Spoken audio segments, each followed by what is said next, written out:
Close your eyes for a moment and imagine yourself stepping into another time, a time when the world moved at a slower, gentler pace, when the air was touched by the scent of wood smoke and horse-drawn wagons, and when the only glow in the evening came from the soft light of an oil lamp or the steady flicker of a fire in the hearth.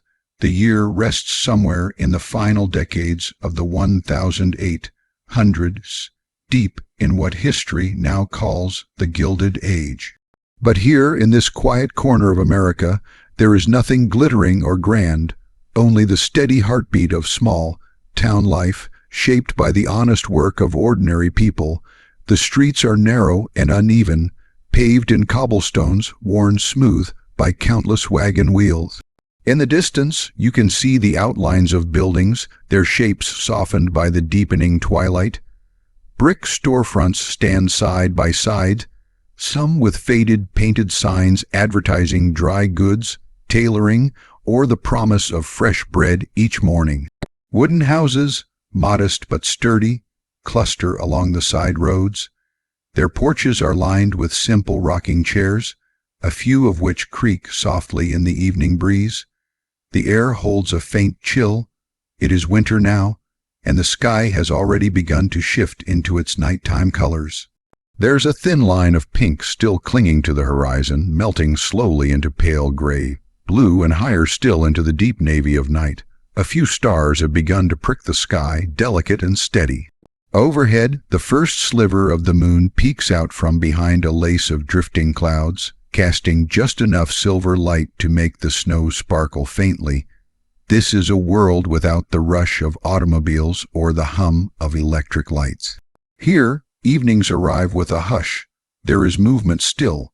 The day has not entirely ended, but everything feels unhurried, as if the entire town understands that the pace must now soften, allowing the day to drift gently toward rest. Work in this time begins early. Long before the sun has touched the rooftops, men and women are already rising. The sound of boots hitting the wooden floorboards echoes in the still, dark rooms. In some homes, a small fire is stirred back to life from the embers of the night before. In others, it is built anew, the scent of fresh kindling rising in the cool air.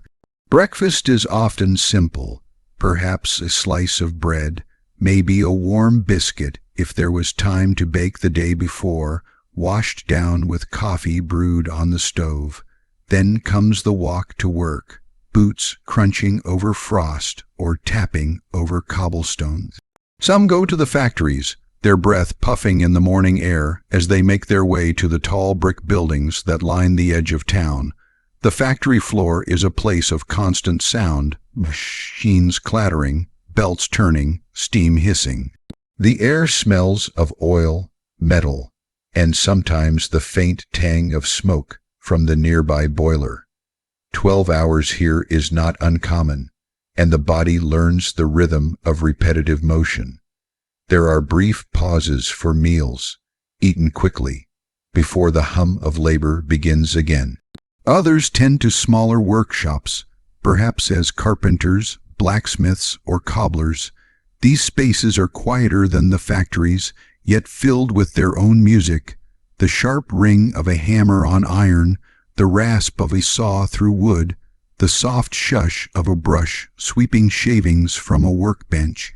The air in such places holds the sense of the tray, iron and smoke, sawdust and leather, glue and polish. Though the hours are just as long, there is a personal pride in seeing a finished piece take shape in one's own hands. For those in the fields, the day is dictated by the sun. Even in winter, there is work, repairing fences, tending to livestock, hauling wood for the fires that must burn through the long nights. Hands grow rough from rope and tool handles, and the skin of the face turns ruddy from the wind. The labor is heavy, but it is also filled with moments of quiet, the stillness of a snow-covered pasture, the distant call of a crow, the creak of a wagon wheel as it rolls along the frozen earth. For all of these people, factory workers, craftsmen, farmers, The reward at day's end is modest.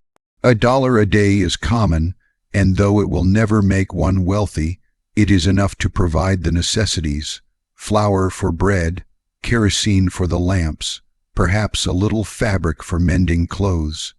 Each coin is earned with effort, each dollar stretched with care. And now, as the sun has slipped fully below the horizon, the town begins to transform. The tall factory chimneys grow dark as the last puffs of smoke drift into the night air. Workers leave in small groups, their conversations low and easy after the noise of the day. Boots crunch over the thin crust of snow that has formed on the road, leaving dark prints that will be covered again by morning. A horse-drawn cart rattles past, the driver's breath a cloud in the cold, reins in hand as he guides his animal toward home. Here and there, shopkeepers sweep the steps of their storefronts one final time before closing the door, the brass bell above it giving a soft ring. Curtains are drawn in the windows of homes, but the warm glow of lamplight seeps through the edges, spilling onto the snow in thin golden lines. The air is alive with the smell of wood fires, each home adding its own note to the chorus of winter scents. You step into one of these homes now, leaving behind the crisp night air for the warmth of a firelit room.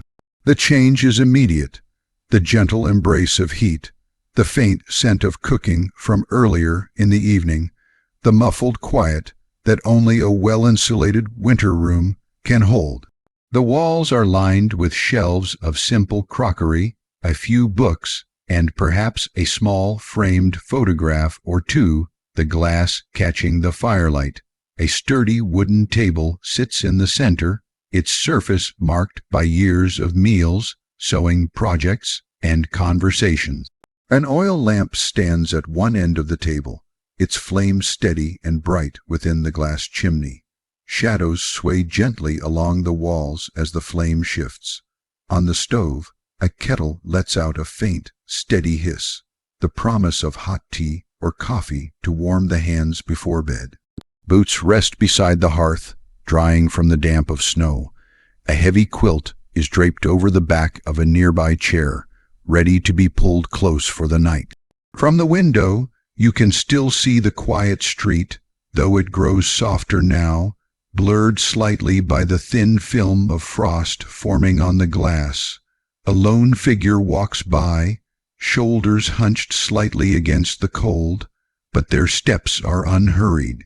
The muffled sound of their boots fades quickly, replaced once more by the soft crackle of the fire. This is the rhythm of life here. Days are long, the work demanding, the pay modest. Yet there is something deeply grounding in its constancy. Each sunrise begins a familiar pattern. Each sunset ends it with rituals of rest. There are no electric lights to chase away the dark, no radios or telephones to fill the silence.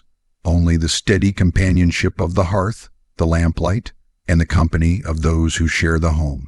You lean back in your chair, quilt wrapped around your shoulders, and listen to the house itself, the occasional pop from the fire, the slow tick of the mantel clock, the faint sigh of the wind outside.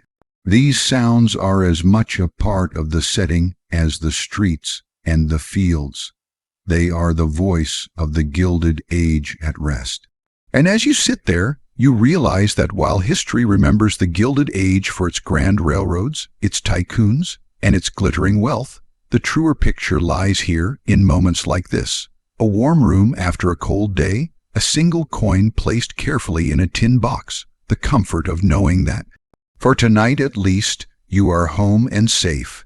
This is life for the average American in this time, not dramatic, not gilded with gold, but rich in small certainties, in the rituals that cradle a weary body at the end of a long day.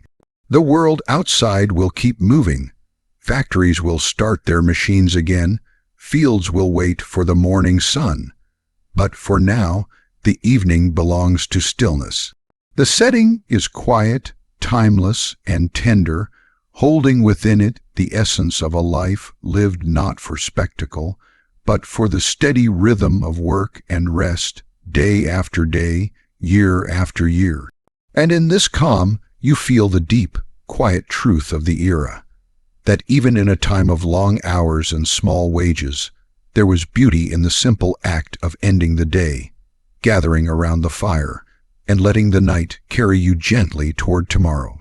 In the world of the Gilded Age, the idea of work was woven into the very fabric of life.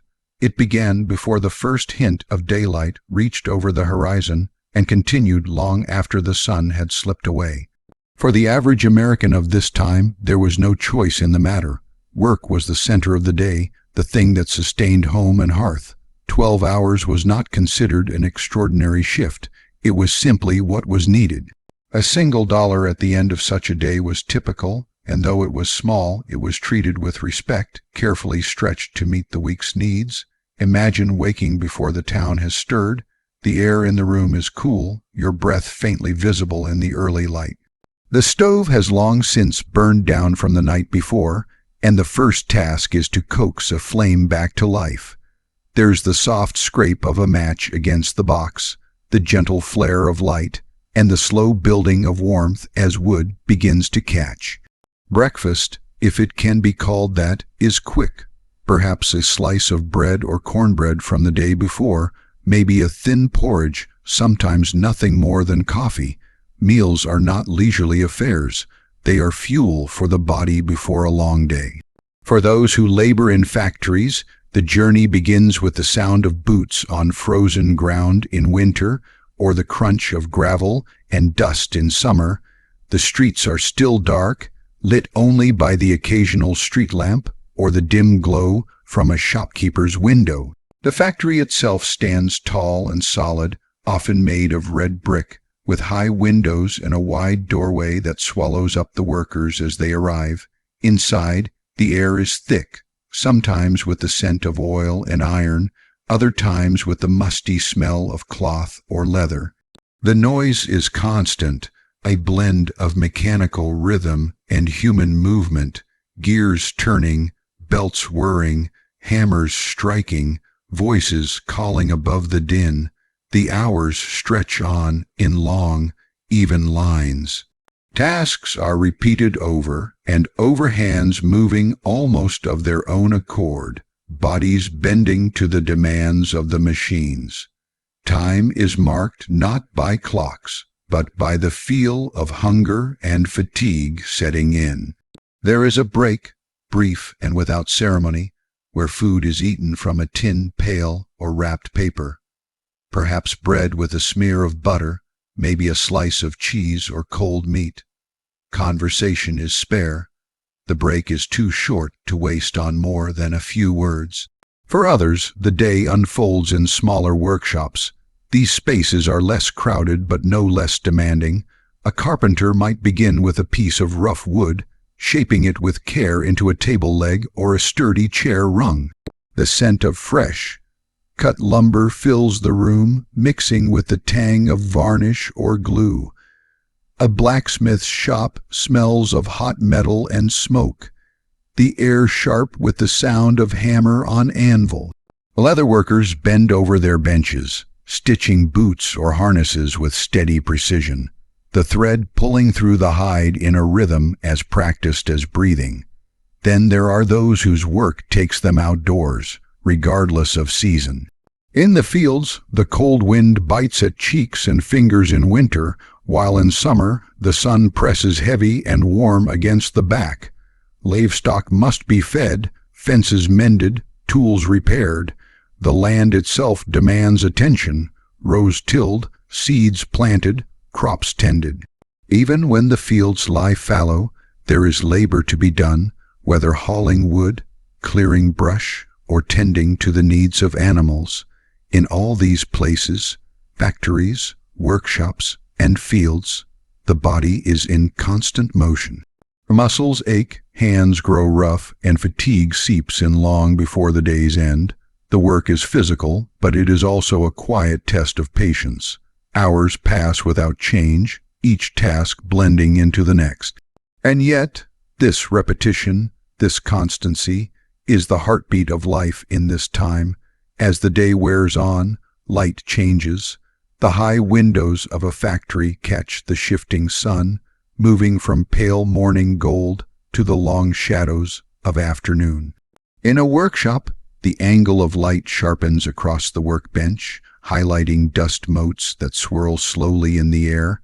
Outside, the sounds of town life drift in and out, a cart rattling over stones, the call of a peddler, the clop of a horse's hooves.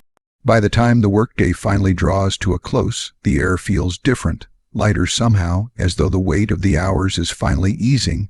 For factory workers, the machines slow and stop, leaving an almost startling quiet in their wake. In the workshops, tools are put away, the day's pieces neatly stacked or hung. On the farms, the last chores are finished as the light fades, animals settled for the night, gates closed.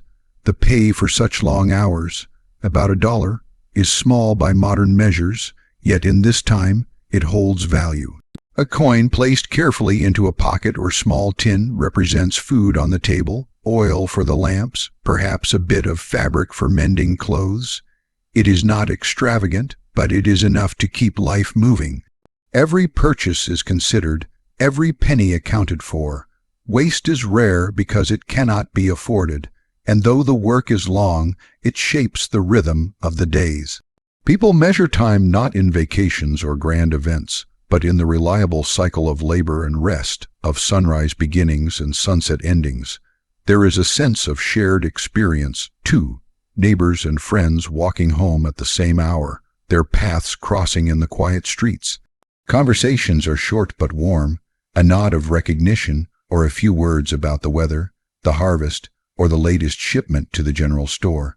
The memory of work never fully leaves the body, even after the boots are taken off and the tools set down. Shoulders still feel the weight of lifting, hands carry the faint sting of rough material, ears hum with the remembered sounds of the day. But these sensations are part of the life, accepted as naturally as the changing of the seasons. In the Gilded Age, work is not just something done for survival, it is the framework upon which life is built. Each day, whether spent in the hum of a factory, the focused quiet of a workshop, or the open air of the fields, follows the same steady arc. The dollar earned is not simply money.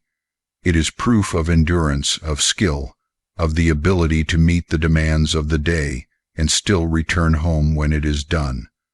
And so, as evening falls, there is a certain satisfaction in that return. The roads leading out of the factories and workshops fill with the slow movement of tired but steady steps. The sky deepens into shades of lavender and blue, a few lamps glowing in windows ahead. Home awaits, not lavish, but warm enough, with a meal to be shared and a place to rest until morning comes and the cycle begins anew. The work may be long and the pay small, but within it lies the rhythm of the age, a life measured not by riches or ease, but by the quiet pride of a day completed, the coin in the pocket, and the simple comfort of knowing that tomorrow will come and you will meet it again with the same steady heart. Evening comes slowly in a Gilded Age town, as though the light itself knows there is no need to hurry. The long day's work is finally done, and there is a quiet change in the air, a soft loosening, like the gentle untying of a knot. The heat of effort begins to fade from tired muscles, and the rhythm of footsteps grows unhurried. The town, which only hours before hummed with motion and industry, now seems to breathe more slowly, preparing to slip into rest. The first signs of evening appear in the way light touches the streets. The sun, sinking low, throws long golden beams between buildings, catching in the frost on window panes or the faint dust rising from wagon wheels. Cobblestones gleam faintly in the last of the day's warmth, and shop windows, some still open for business, reflect the fading light like pieces of polished amber. Here and there, someone strikes a match and lights a lamp. The glow is gentle, not bright or harsh, spilling out through glass and into the cooling air. On the main street, Lamps atop tall iron posts flicker to life one by one, casting soft, imperfect circles of gold on the ground. In their pools of light you can see every detail: the pattern of wagon tracks in the dirt, the prints of boots, the thin scatter of snow beginning to fall. The air itself begins to change with the hour. During the day it carried the smells of labor, oil and metal from the factory, sawdust from the carpenter's shop, the earthy scent of damp fields. Now it is filled with homelier fragrances. A loaf of bread cooling on a windowsill gives off a warm, yeasty scent. Somewhere nearby, a chimney sends up a thin curl of smoke, fragrant with hickory or oak. The mingled aromas of stews, roasted root vegetables, and baked pies drift out from kitchens, blending into a fragrance so comforting it seems to settle on the shoulders like a blanket. The pace in the streets slows to match the hour. A lone wagon makes its way down the main road, the horse's hooves tapping out a steady, measured beat. The driver sits hunched in his coat, reins loose in his hands, eyes scanning the quiet street ahead. He is in no rush. The day's business is done, and home is near. Behind him, the wooden wheels of the wagon hum against the cobblestones, a sound so familiar it blends seamlessly into the background of evening. Groups of workers walk together, their conversations low and easy. Laughter is rare at this hour, not because there is sadness, but because the kind of tired that comes from honest work does not leave room for loudness. Instead, there is a gentle companionship in the shared quiet. A neighbor calls out a greeting from across the street, and the reply is a nod or a brief word, warm but unhurried. Shadows lengthen as the last light of the sun slips away, and with them comes a deeper stillness. In narrow side streets, the lamplight is softer, filtered through the frost in the air. Wooden houses line these quieter roads, their windows glowing faintly from within. Curtains are drawn against the cold, but not before the glow from an oil lamp spills onto the snow, turning it to a patch of molten gold. If you pause here, the sounds of evening gather around you. There is the soft creak of a sign swinging gently from a shop front, the murmur of two voices passing by, the distant clatter of dishes as a family sets the table for supper. From far off, a train whistle rises, a long, low note carried on the wind. It is not a sharp call, but a weary sigh, fading into the night as the train moves on toward the next town. As the light dims further, the edges of the world seem to blur. The snow in the air thickens, falling in slow, deliberate flakes. Each one catches in the lamplight, glinting for a heartbeat before vanishing into the whiteness below. The streets grow quieter still, the traffic of the day replaced by the occasional solitary figure making their way home. The crunch of boots in fresh snow becomes one of the clearest sounds, crisp and satisfying in the hush. This is a moment when the town feels almost suspended between two worlds. The demands of the day have been set down, but the complete stillness of night has not yet arrived. It is a gentle in-between where the senses notice small details, the way the lamplight paints long shadows from the wheels of a wagon, the way the snow gathers in the curve of a railing, the way breath curls up in soft clouds before disappearing into the air. And yet, for all its stillness, there is life here, life that moves at an easy pace, that knows the value of taking its time. A shopkeeper finishes sweeping his steps, brushing the last few snowflakes aside before locking the door. A child peeks from behind a curtain, watching the flakes fall faster, hoping perhaps for enough snow to play in tomorrow. A man pauses on his porch to knock the snow from his boots before stepping inside, the sound of the door closing behind him swallowed instantly by the quiet. The streets themselves seem to rest. No carts rattle quickly by now, no voices shout to be heard over the noise of work. The cobblestones are mostly empty, the few passers by moving in a slow, unbroken rhythm. The lamplighter, his tall pole in hand, moves from post to post. touching flame to wick until the whole street glows with a gentle, wavering light. By the time full darkness settles, the town has taken on the feeling of a story book illustration, each lamp a soft golden star, each shadow deep and calm, each window a glimpse into another world. Inside those windows are families gathered at their tables, the clink of cutlery and the murmur of conversation mixing with the occasional burst of quiet laughter. The air outside carries all these sounds lightly, wrapping them in the snow's muffling touch.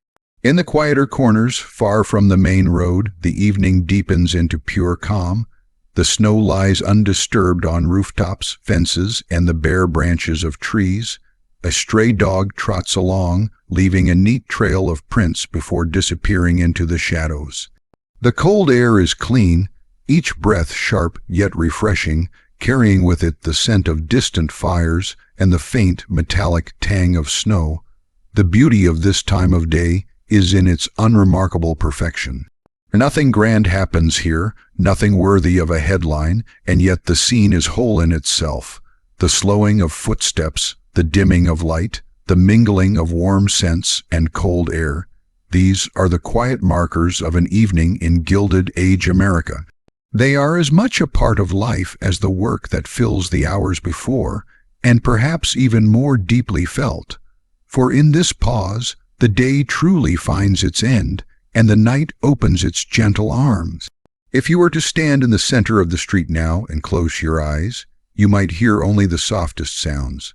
The faint hiss of snow settling on the ground, the muffled strike of a clock tower's bell, the low rustle of a wool coat as someone passes by. These sounds, so small and delicate, carry with them the sense of a world at peace with its own pace. And as the last errands are run, as the final shutters are closed, the streets empty entirely. The lamps continue their quiet burning, holding back the darkness in little circles. Above, the stars grow brighter, their light colder but steady. The snow continues its patient fall, covering the day's tracks and smoothing the earth into a soft, unbroken canvas. It is in these moments that the true atmosphere of the Gilded Age evening settles over the town, unhurried, unadorned, yet filled with quiet richness. It is the calm after effort, the gentle turning of the day's final page, the promise of rest to come. In every flicker of lamplight and every drifting flake, there is the assurance that tomorrow will come in its own time, and tonight will hold until it does.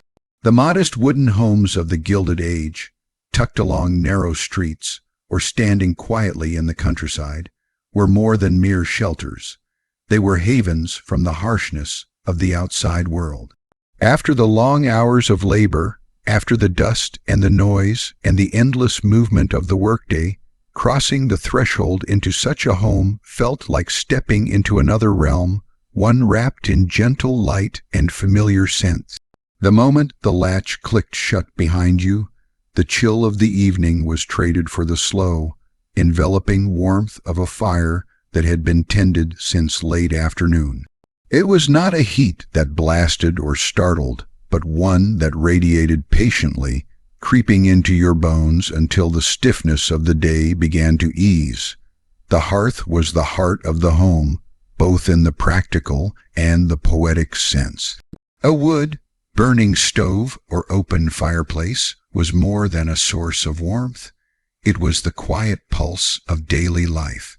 In its glow, one could see the worn silhouettes of chairs drawn close, the roughened grain of the table's surface, polished by countless meals, and the soft shine of a kettle set upon the heat.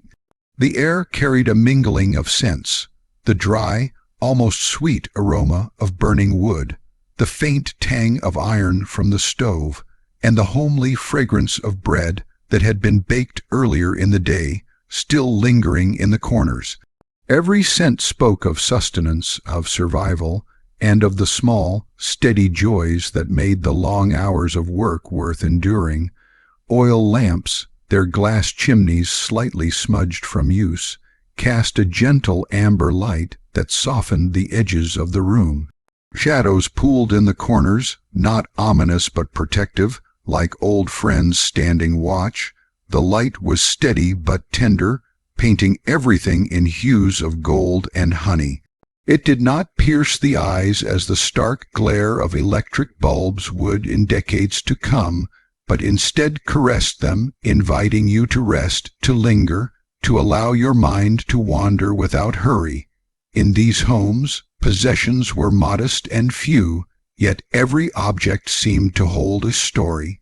A quilt draped over the back of a chair might have been stitched by a grandmother's careful hands, each square a patch from a war, now dress or shirt, carrying with it years of memory.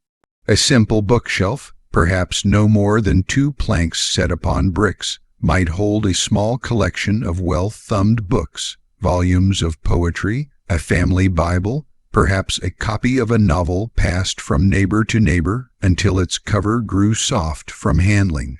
The furniture, often handmade or bought second-hand, bore the marks of time, scratches from children's games, grooves worn by elbows resting during quiet conversations.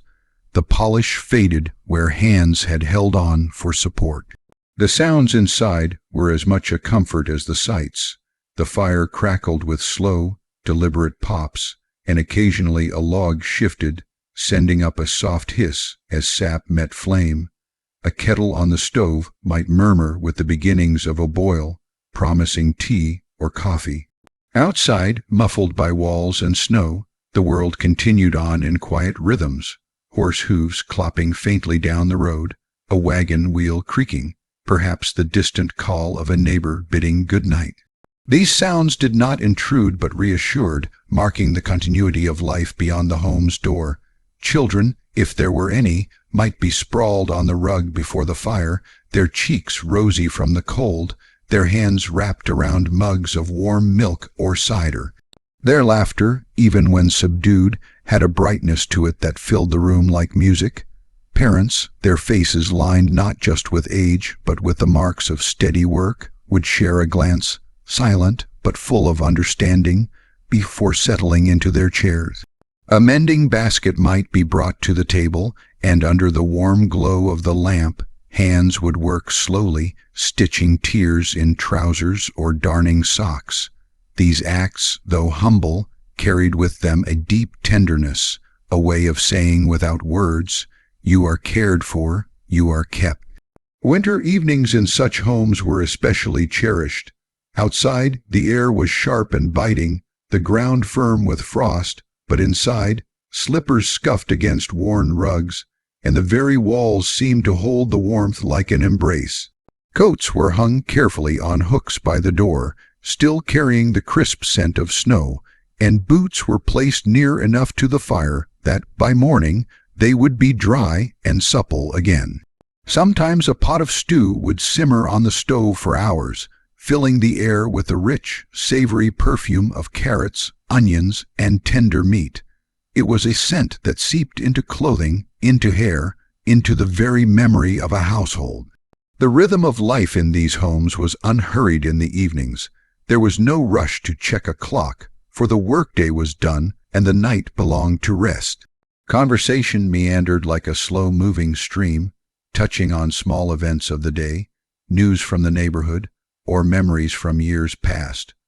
Words were often punctuated by comfortable silences, the kind that did not need filling, for they too were part of the home's quiet music. As night deepened, preparations for sleep unfolded in gentle ritual. The fire would be banked to last until morning, its glow dimming but still steady. Lamps were trimmed, their flames coaxed down to soft pinpoints before being snuffed out, leaving only the lingering scent of warm oil. Beds, often simple wooden frames, topped with thick mattresses stuffed with straw or feathers, awaited beneath layers of quilts. The feel of those quilts was familiar, the slight weight, the cool touch at first, then the growing warmth as body heat gathered beneath them. In the dim light, shadows from the last embers danced on the walls, lulling eyes to close. The modest home in the Gilded Age was not a place of luxury by the standards of the wealthy mansions that dotted certain parts of the country, yet its value was immeasurable to those who lived there. It was a place where the hardness of the outside world softened, where the smallest comforts, a warm cup, a stitched quilt, a fire's steady hum, took on the weight of treasures. Every creak of the floorboards, every wisp of smoke from the chimney, every sigh of the wind against the shutters seemed to whisper the same thing: here you are safe. On the great estates of the Gilded Age, the houses rose like monuments to ambition and taste, their silhouettes visible long before a traveler reached the gates. Approaching along a winding drive, the first glimpse might be of a grand facade, stone or brick, sometimes ornamented with turrets, balconies, and long rows of arched windows that caught the sunlight and reflected it in warm flashes. The grounds themselves were carefully composed landscapes where nature had been shaped and tamed into elegance. Wide lawns swept outward like green carpets, interrupted by marble fountains whose streams of water fell with a sound like distant rain. Pathways meandered through manicured gardens, past flower-beds arranged in geometric precision, past trimmed hedges that stood like living walls. As one drew closer, the scale of such a home became even more impressive. Steps of polished stone led to massive double doors, their dark wood carved with patterns or family crests, the brass handles gleaming from regular polishing. Above the entrance, perhaps a great lantern hung, ready to cast a welcoming glow over guests arriving in the evening. The very air at the threshold seemed to hum with the promise of refinement, the sense that inside awaited a world designed not merely for living, but for displaying life in its most cultivated form. Crossing into the entry hall was like stepping into another realm entirely. The ceilings soared high above, sometimes painted with frescoes of clouds, cherubs, or mythological scenes. Crystal chandeliers hung like frozen rainstorms, scattering light in thousands of delicate sparks across polished marble floors. The echo of footsteps here was soft yet resonant, a reminder of the vast space surrounding you. Rich carpets, imported from distant countries, covered certain portions of the floor, their patterns deep with color and history. The scent of the place was subtle but unmistakable, a blend of beeswax from polished wood, fresh flowers in tall vases, and the faintest whisper of perfume clinging to the air from a lady's passing. To the left or right, broad staircases curved upward, their balustrades smooth under the hand, leading to private chambers above. But on the ground floor, the public rooms beckoned with open doorways framed by elaborate moldings. The drawing room might be the first stop, its walls covered in silk damask or patterned wallpaper, the windows dressed in heavy drapes of velvet or brocade. Sunlight filtered in through lace curtains beneath, catching on the gilt frames of oil paintings that depicted serene landscapes, family portraits, or historical scenes. The furniture was arranged not merely for comfort, but for conversation and display. Upholstered chairs and sofas in rich fabrics, low tables bearing porcelain figurines, crystal bowls, or silver tea services. Every surface seemed to bear some object that spoke of wealth, refinement, or a connection to faraway places. Beyond lay the library, a room designed for both solitude and display of intellect. Dark wood shelves climbed from floor to ceiling, lined with leather, bound volumes whose spines bore gold lettering. Ladders on rails allowed one to reach the highest shelves, and the scent here was rich and slightly sweet, the smell of paper, leather, and polished oak. A fireplace might stand at one end, its mantel adorned with bronze clockworks or marble statues, its hearth laid with logs that would be lit on chilly evenings. Deep chairs and a broad desk invited both reading and quiet correspondence, the kind of thoughtful moments that gave rhythm to the life of the house. The dining room was perhaps the most ceremonious space of all. A long table, sometimes stretching the length of the room, gleamed beneath the light of another chandelier, its surface laid with linen, silver, and crystal that caught the light in bright points. Chairs with carved backs and padded seats lined each side, and along the walls stood sideboards or cabinets displaying fine china behind glass doors. Meals here were not hurried affairs. They were events, accompanied by the quiet presence of servants who moved like shadows to refill glasses or bring the next course. Conversation might flow easily, but the setting itself reminded all who sat there of the formality and order that underpinned such a household. In the background of this grandeur was the work that kept it alive. The kitchens, often located in the basement or at the far reaches of the house, were bustling domains of heat, sound, and scent. Copper pots hung from racks above broad preparation tables, and ovens glowed with the steady flames that turned raw ingredients into feasts.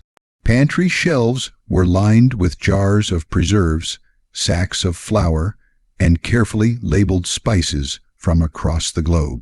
Servants moved here with practiced coordination: cooks, scullery maids, butlers, each performing their role to ensure that the elegance above stairs was never disrupted by the chaos of preparation. Servants' quarters, though far plainer than the family's rooms, were none the less sturdy and functional. Narrow beds, simple wooden dressers, and hooks for clothing were the main furnishings, but even here there was the comfort of warmth from the kitchen fires and the camaraderie of shared labor. The rhythm of life for those who worked in the great house was measured by the needs of the family: early mornings, late nights, and the unending cycle of cleaning, polishing, tending fires, and preparing meals. Yet for the family who owned such an estate, the home was more than a dwelling. It was a stage upon which their social and personal identities were played out.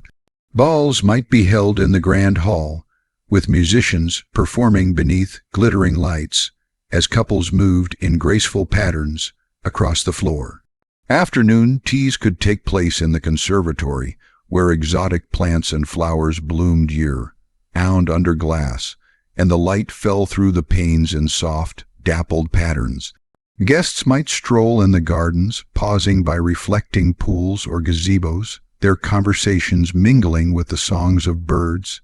Evenings in such homes often brought a gentle quiet once the guests had departed and the servants had withdrawn to their quarters.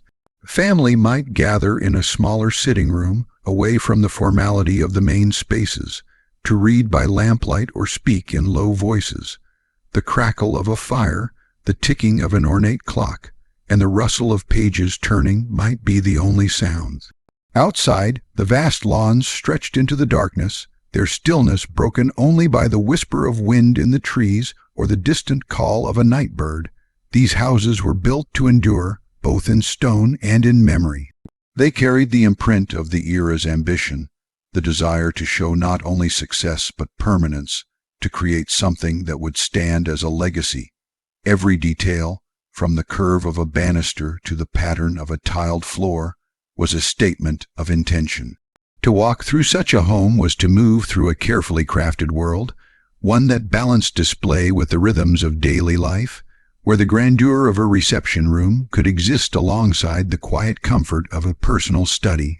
And yet, beneath all the layers of wealth and refinement, these grand houses still carried the essence of home. Behind the carved doors and marble columns, families lived, loved, quarreled, and reconciled, just as in humbler dwellings. Children played in hidden corners, laughter echoing in spaces never meant for guests. Pets dozed in patches of sunlight. And when the day was done, no matter how splendid the surroundings, the simple act of retreating to one's room, drawing the curtains, and settling into bed carried the same gentle satisfaction found in any home, a moment of rest before another day unfolded within the walls of a house that was both a symbol and a sanctuary, The sounds of the Gilded Age evening settle over the town like a soft woolen blanket, each note and murmur weaving itself into the fabric of the night. It begins quietly, so quietly that you might think the world is holding its breath. From somewhere far beyond the row of narrow streets, a church bell tolls the hour, its deep, resonant tone moving slowly through the cold air. The sound drifts and lingers, not hurried, as though it knows there is nowhere urgent to be. Each chime fades into the stillness before the next begins, leaving behind a gentle echo that feels almost like a memory rather than a sound. In the distance, the rhythmic crunch of wagon wheels on packed snow begins to hum, a creaking wooden cart drawn by a pair of tired horses. The wheels, bound in iron, roll with a muffled grind over the frozen ground, and the horses' hooves make a steady, measured beat, the kind of sound that seems to speak of patience. They pass slowly, their breath rising in small clouds that briefly shimmer in the light of a nearby gas lamp before melting back into the dark. The driver, bundled in a heavy coat and scarf, doesn't hurry. He leans forward just slightly, the reins loose in his hands, guiding the team homeward after a long day. Closer now, nearer to the homes lining the street, the faint shuffle of boots over wooden porch steps can be heard. Doors open and close with soft thuds, sending out brief bursts of warm air scented with cooking and firewood into the cold night. Inside, the low crackle and pop of a hearth fire becomes the heartbeat of each home. The flames whisper and sigh as they consume the logs, their glow painting the walls in shifting amber light. Every once in a while, a piece of wood gives way with a sudden snap, sending tiny sparks dancing upward before they vanish into the chimney. From an open window left ajar for a moment, the faint strains of a fiddle drift into the street, played slowly and tenderly. The tune is familiar and old, one of those songs that has no true beginning or end, just a winding path of notes that seem to circle back on themselves like a rocking chair swaying to and fro. Somewhere else, muffled by brick walls and distance, the tinkling of a piano carries through, played by fingers that seem to know the keys more from memory than sight. The music doesn't compete with the quiet, it joins it, folding into the night until it feels like part of the stillness. On the main road, a single lamplighter makes his way down the street, footsteps steady, the faint metallic clink of his ladder and pole announcing his presence. Each time he lifts the flame to a glass lantern, there is a brief hiss as the gas catches, then a warm, yellow light blooms within. The soft flicker adds another voice to the night, a visual one, yet still somehow audible in the imagination. In these quiet moments, the lamps seem to hum softly, their glow pooling at the edges of the road, keeping the darkness at bay. The town breathes slowly. Somewhere a dog lets out a short, drowsy bark before curling up again on the porch, the sound fading quickly into silence. A baby cries briefly in one home, the wail sharp and fragile, before a mother's gentle shushing quiets it again. The low hum of conversation slips through thin walls, neighbors speaking in the slow, unhurried tones of people who know there is no need to rush the night away. If you listen closely, you might even catch the faint rustle of paper as someone turns the pages of an evening newspaper by the fire, or the gentle clink of a spoon stirring tea in a ceramic cup. These sounds are small, almost invisible in the larger stillness, yet they are the very heartbeat of this place. They remind you that in every modest home, life is continuing in its own quiet way, people resting, sharing, thinking, and simply being. Over it all is the almost imperceptible whisper of the wind. It moves between the houses and down narrow alleys, carrying with it the scent of coal smoke and fresh bread from the baker, who has already begun preparing for the morning. The wind is not sharp or biting tonight. It moves like a friend, soft and slow, just enough to stir the edges of scarves and set the street lamps flickering ever so slightly. Eventually, the wagons have all passed, The church bells have gone still, and the last notes of the fiddle fade into silence. What remains is the quiet crackle of fires, the occasional muffled cough, and the gentle sound of breathing, both from those sleeping indoors and from the town itself, as though the streets and rooftops have settled into slumber. The night holds everything in its care. The sounds of this Gilded Age evening are not grand or remarkable. They are the humble, enduring music of ordinary life. And as the hours pass, they soften even further until all that is left is the steady rhythm of rest, carrying every soul gently toward morning.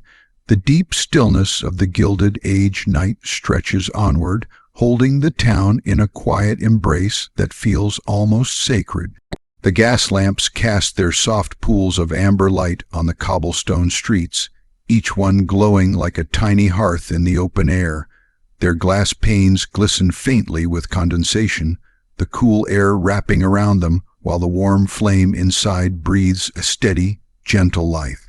Beyond the reach of their glow, shadows deepen, soft and velvety, folding themselves into alleyways and corners until they are indistinguishable from the night itself. The stars above seem sharper in the cold air, their light untainted by the constant electric glare that the future will one day bring. Here, in this time, the heavens are vast and unbroken, a sprawling tapestry of silver against the dark. They seem close enough to touch, and yet impossibly far, quietly reminding all who look up that the world is bigger than the boundaries of this small town. Every so often, a thin wisp of cloud drifts across the sky, moving lazily, almost as if reluctant to disturb the scene. Inside the modest homes, the warmth of the hearth keeps the night at bay.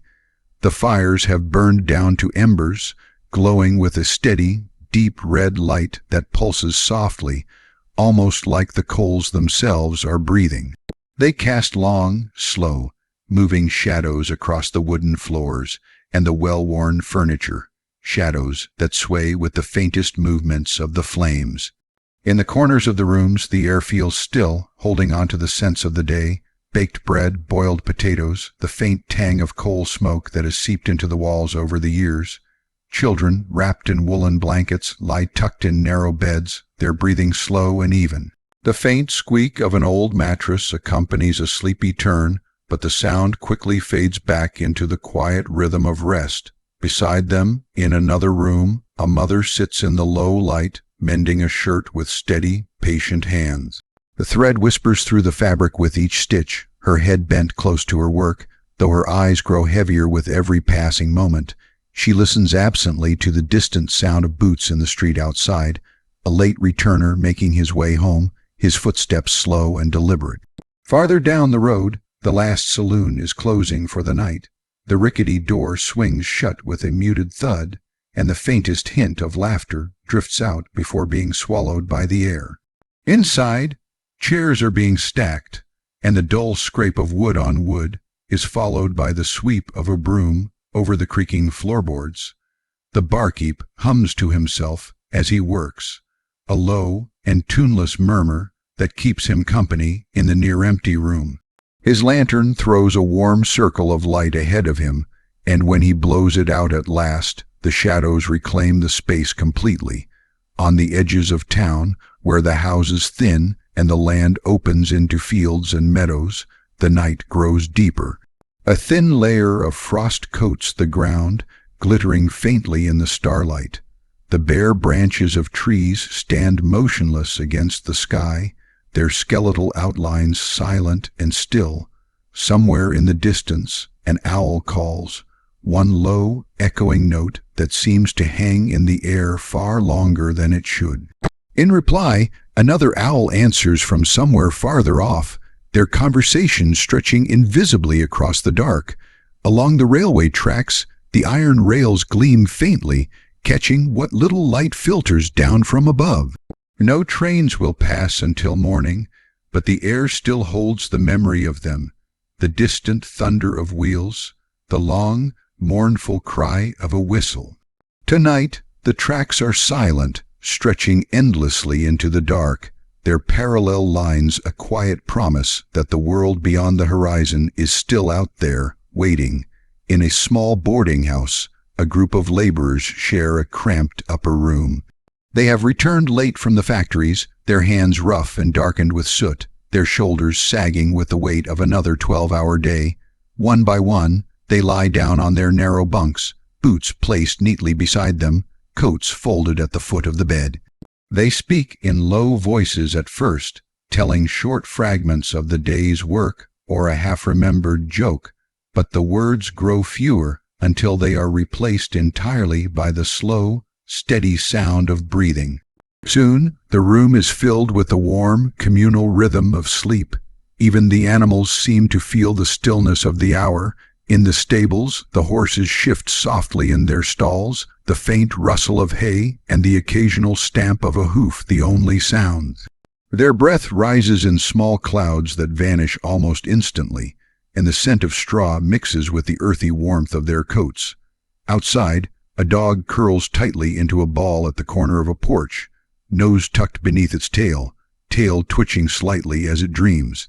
Somewhere in the distance, a rooster, confused by the brightness of the stars, gives a tentative crow, but the night remains unbroken, and no dawn follows. The wind, gentle and slow, moves through the town like a quiet caretaker. It carries the faintest sounds, wood settling in the cold, the tap of a loose shutter against a wall, the sigh of a chimney releasing its final threads of smoke. It moves on, down the lanes and across the fields, until it reaches the river at the edge of town. There, the water flows in slow, steady currents, the surface catching and scattering bits of starlight.